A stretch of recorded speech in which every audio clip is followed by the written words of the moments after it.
For this last video in Chapter 3, we're going to do two things. First, we're going to look at the housing bubble crash and financial crisis from 2008 and the sort of danger that represented in throwing the economy into a new Great Depression. And then we're going to take a different look at the equilibrium in the goods market, where we see that investment is equal to savings, which is actually what gives us the IS name, investment savings, that we will use going forward. And it's just another way to, look at the way the goods market works, and also sort of show the importance of savings, although you can go too far in that. So what was going on in 2008? So we had this housing bubble, right? So housing prices were going up and up, and people were borrowing a lot of money to buy those houses. And the financial markets had developed these mortgage-backed securities, and these mortgage-backed securities were backed by the value of the mortgages, right, and people paying their mortgages, and they had divided them up into tranches or levels that they thought protected the highest tranche from any real risk, right? Unfortunately, they had modeled it poorly, and the ratings agencies that had rated them hadn't understood them to begin with. And so we started getting a panic in 2008, right? People stopped paying their mortgages because the housing values were falling. And all of a sudden we realized that the risk models that we had put into these mortgage-backed securities were incorrect, and we started having these investment banks fail. And so originally, we had Merrill Lynch that was bought, I think, by Bank of America. We had, other investment banks that were bought by other banks. And then we had Lehman Brothers fail, and nobody was left to buy them. Citibank certainly wasn't left in any position to buy Lehman Brothers. And so we had a fear of another Great Recession, right? And the idea here is that in the Great Depression, as we'll talk about, there was not only a pullback in consumption, but we had this wave of bank failures, wiping out people's savings and dropping consumption even further. In this case, it wasn't commercial banks that were failing, but rather investment banks, or sort of so-called shadow banks.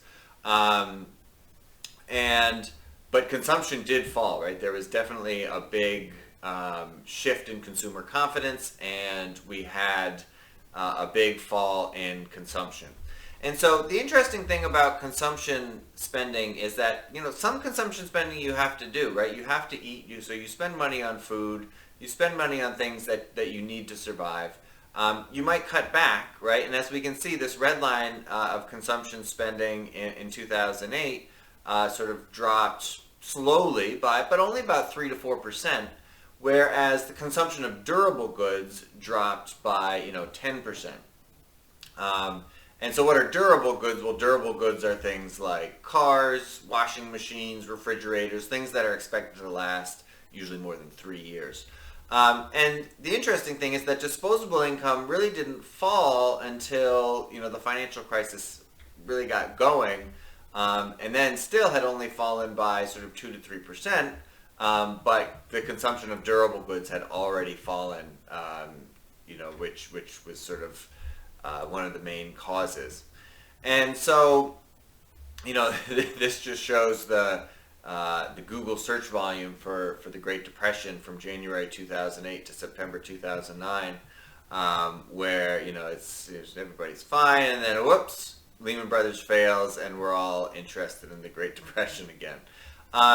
We'll talk later in the semester about why we didn't end up in another Great Depression, although obviously the Great Recession, which lasted until sort of June 2009, and we didn't really fully recover from it until 2013, 2014, why both it was so long, but also why it wasn't as bad as the Great Depression in future chapters. All right, now finally we can think about investment equals savings, right? This is an alternative way of thinking about our goods market equilibrium. And this is from John Maynard Keynes, who's probably considered the founder of macroeconomics.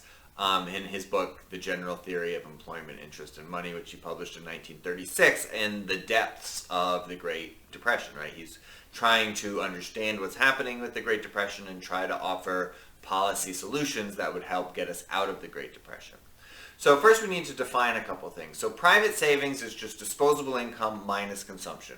So your income, right, minus taxes, minus what you spend, that's just savings. That's defined as savings. Whereas public savings is how much you take in taxes, net of transfers, minus government spending. And so public savings obviously gets a lot of attention when we talk about the budget deficit, budget surplus. We have a budget deficit if government spending is greater than tax revenue. We have a budget surplus if tax revenue is greater than government spending. We haven't actually had a budget surplus since the end of the 1990s and the 90s boom. And of course, then we had big tax cuts when President George W. Bush came into power in 2000 and put us back into a budget deficit. And of course, right now the budget deficit is quite large, and we'll talk about how much we should be worried about that in future chapters. So we've got private savings, which is just Y minus T minus C, and we've got public savings, which is T minus G. So our equilibrium, we said in the goods market, is Y equals C plus I plus G. If we subtract T from both sides, right, so T is not in this equation, but if we can take out a T from both sides, then we get Y minus T minus C is equal to I plus G minus T, right? So we just took taxes and we subtracted them from both sides. We can do that as long as we do the same thing to both equations. Well, now on the left-hand side, Y minus T minus C, that's private savings, so we can substitute an S. And on the right-hand side, we have investment plus government spending minus taxes. Well, we could just move that over to the left-hand side, and it becomes taxes minus government spending. Well, we called that public savings.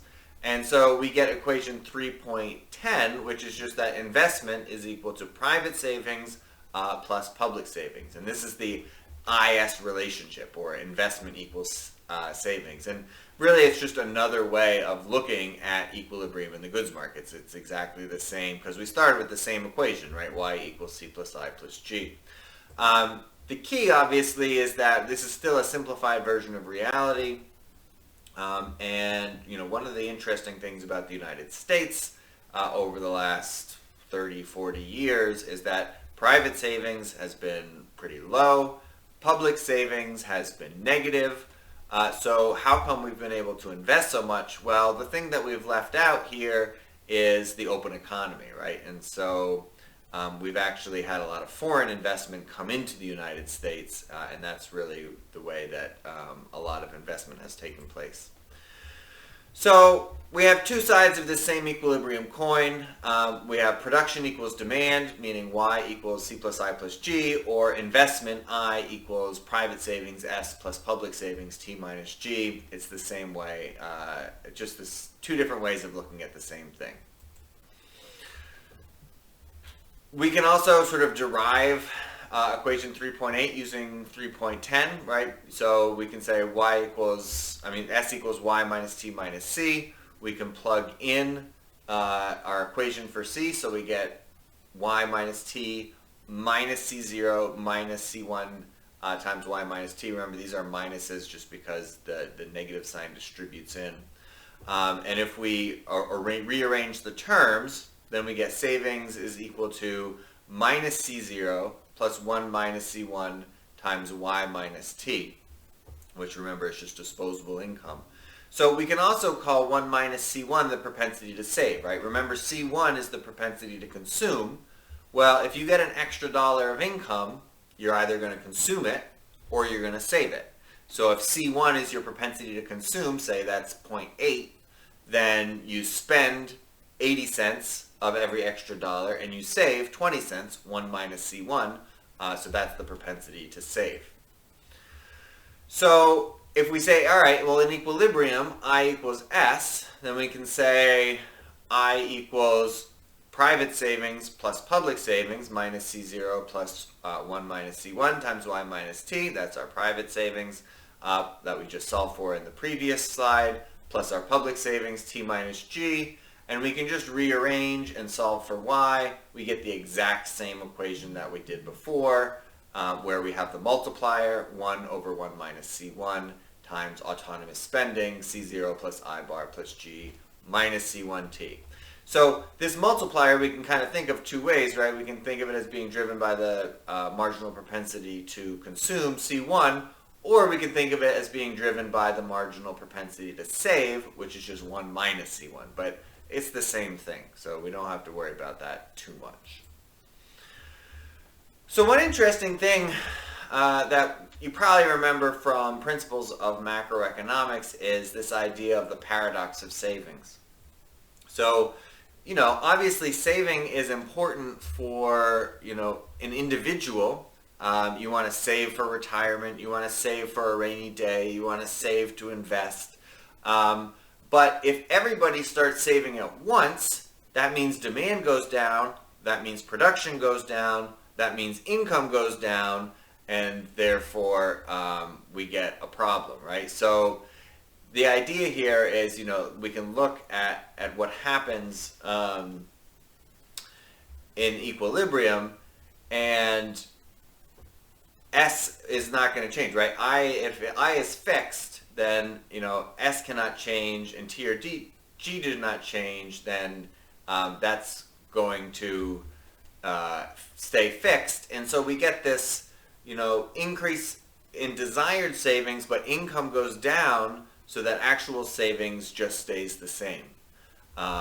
You might save, instead of saving 20% of your income, now you're saving 30% of your income, but your income goes down because of this paradox of savings. Now, from an individual point of view, this is nonsense, but from a macro point of view, this can be what happens when consumer confidence falls, right? Everybody says, oh, I don't want to spend right now. I'm nervous about losing my job. I'm nervous about the economy. Firms produce less. That means they lay off workers, and overall income goes down.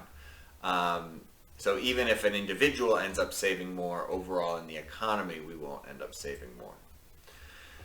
Now, finally, the one thing we want to sort of focus on is, Keynes said, all right, well, if we're stuck in a depression like we were in 1936, the government needs to spend. And that conclusion is probably still accurate. But this model makes it seem like the government can sort of choose whichever equilibrium outcome it wants. And that's probably not the case, right? So we need to think of a few things. Changing government spending and taxes is a political decision. It's not always easy. We need to think about imports and exports. We need to think about how investment responds to output and interest rates, and how interest rates change. We need to think about expectations, so what people think about the future. That's going to matter in terms of how powerful government is. And we need to think about inflation, right?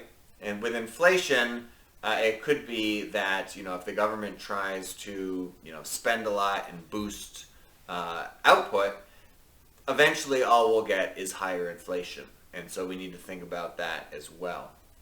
So we want to think about all these things, and also we want to look at the data, because we don't want to build a model that, is not true in reality.